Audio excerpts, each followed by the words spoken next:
আসসালামু আলাইকুম সুপ্রিয় দর্শক, সকলকে আন্তরিক শুভেচ্ছা জানিয়ে আজকের প্রোগ্রামটি শুরু করছি। সমস্যা সমাধানের মালিক আল্লাহ, মানুষ উসিলা মাত্র। আল্লাহ পাক রাব্বুল আলামিন মানুষের মাঝে সমস্যা দিয়েছেন, তার সাথে সমস্যার সমাধানও রেখে দিয়েছেন। এমন 120 বছর যাবৎ তপস্যা করে দীর্ঘ সাধনার পরে কামরূপ কামাখ্যা থেকে আজ বাংলাদেশে চলে এসেছেন। তিনি যেই ধরনের সমস্যার সমাধান করেন। আপনি কি প্রেমে ব্যর্থ? স্বামী স্ত্রীর মধ্যে কলহ? আপনার স্ত্রীকে কি আপন করতে চান? আপনার স্ত্রী কি চলে গেছে? আপনি কি নিঃসন্তান? আপনার সন্তান কি কথা শুনে না? আপনার স্বামীকে কি বশ করতে চান? স্ত্রীকে কি বশ করতে চান? আপনার সংসারে কি পরকীয়া নিয়ে সমস্যায় ভুগছেন? জিনভূতের আচরে ভুগছেন? বিদেশে যেতে বাধা ভুগছেন? গোপন রোগে ভুগছেন?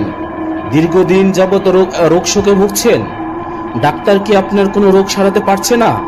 ছেলে মেয়ে কি আপনার কথা শোনে না? জায়গা জমি নিয়ে ভুগছেন? মামলা